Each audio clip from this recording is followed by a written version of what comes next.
Big in Sweden, like so many good things in my life, is something I stumbled into ass backward. I was working on what I thought would be my second novel, which my plan was to have it be the Great American Novel, where it tackled, among other things, water shortages, capitalism, oh, East Coast versus West Coast, Mormonism, the food industry, all these things, which, by the way, I knew nothing about all of them. And it was just bombing, bombing. And my agent hated it. And I was getting so despairing. And my friend Emma, who is a novelist, also said, Sally, I heard about this reality TV show in Sweden. You have Swedish heritage. You should apply. And I said, I can't. I'm very busy working on my great American novel. But under the cover of night, kind of Googled the show, which is called Alt Veria, found the website, and the way that, like, a sex addict would flick to porn, like when I was alone with my phone, I would just kind of like go on the audition page and take a little gander.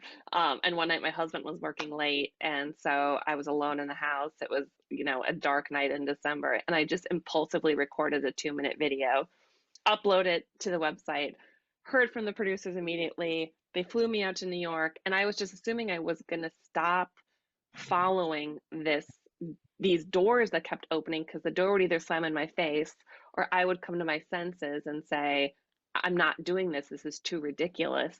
But the doors kept opening and I kept stepping through them, truly despite myself. I just never said no. And so the yeses just kept coming from the other side. Um, and so we filmed this reality TV show about genealogy in Sweden, which is like The Amazing Race meets Henry Louis Gates's Who Do You Think You Are, in summer of 2021, right after we'd all gotten vaccinated, before the Delta variant locked things down again. And it was the most wacky, stressful, joyful, absurd, healing experience of my life. And I came home and I called my agent and I said, You'll never believe what I just did. And she said, I think you should write about this because you have so much joy in your voice. I can hear it. Um, and I thought, if I could do something with this experience, I would want to give this feeling that I have in me away. And so I really wrote Big in Sweden as a gift to other people, because I'd been gifted this totally deranged, fantastic life experience. And that really brought me to a profound place of generosity towards strangers. And I thought, I would love to pass this on to people who didn't have this, even if it's just one person, 10 person who read the book. And so I wrote it, and someone wanted it to publish it, thank God. So Polly Johansson, the main character of Big in Sweden, is a failure to launch gal. She's 35 in a dead end job. She has a boyfriend, but they're not totally committed to each other.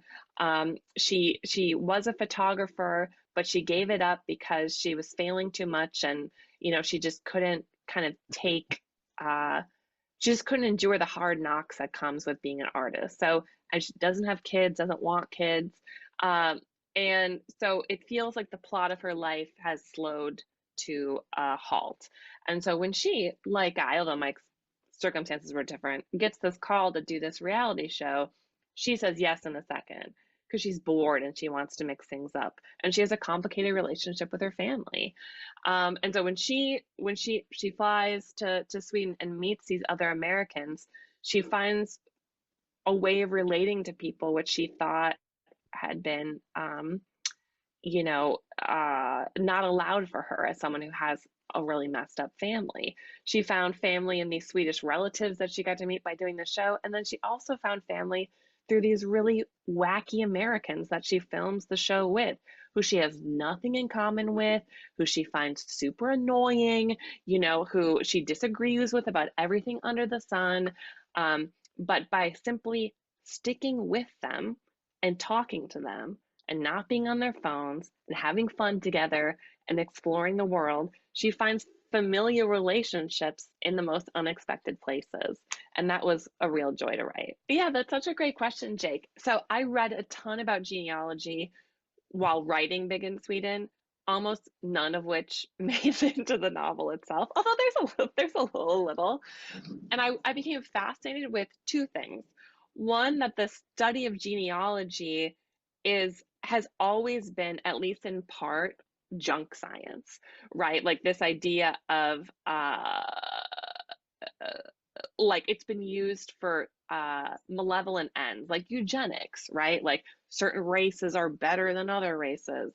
And then until DNA testing, you know, it was kind of just based on family stories. There was no actual science behind it. And then even when the DNA research and websites kind of came about, they also for a long time were inherently racist, where they would really split hairs about like what part of Ireland you were from.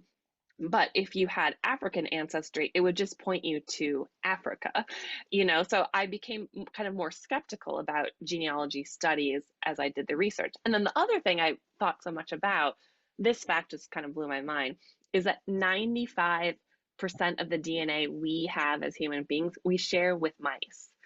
And then the part that is that we are splitting hairs when we're talking about human differences. And if you go back, see, now I'm really nerding out. If you go back more than 5 generations, like if you're like, oh, I have family from the Mayflower, okay, sure, technically you do, but you have no more DNA shared with these Mayflower people as any other Joe Schmo on the street.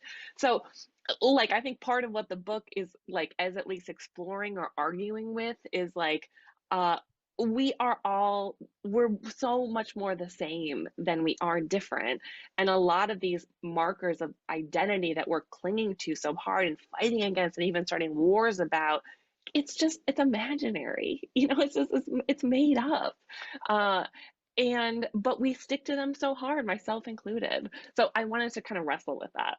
I did keep a journal when I was there, kind of just to keep myself sane when I was filming the show. And it was interesting to go back and look at it when I was home, because I would say the first 5 or so days of filming, a lot of the journal was about the eeriness of being filmed all the time and how it was uncanny to kind of perform a selfhood. And then I would say after 5 days, a week or so, all of that meta reflection falls off because I got so used to it, I wasn't thinking about it anymore. And so, like in the novel, I wanted to try to mirror that, and explore this idea of like selves as different hats that we're putting on all the time. And maybe, like, who knows what like the true self is. If I'm going to be someone different with you than I am with my husband, with my child, like all of that. But I thought for comedy purposes it was very funny to have characters acting and bickering and being, all kinds of ways with each other, and then the camera goes on and that we have kind of an about face, and they're being these kind of like kind of actorly selves. I mean, I thought that was hilarious to watch when I was filming the show, and I really wanted to try to make people laugh with it in the novel too.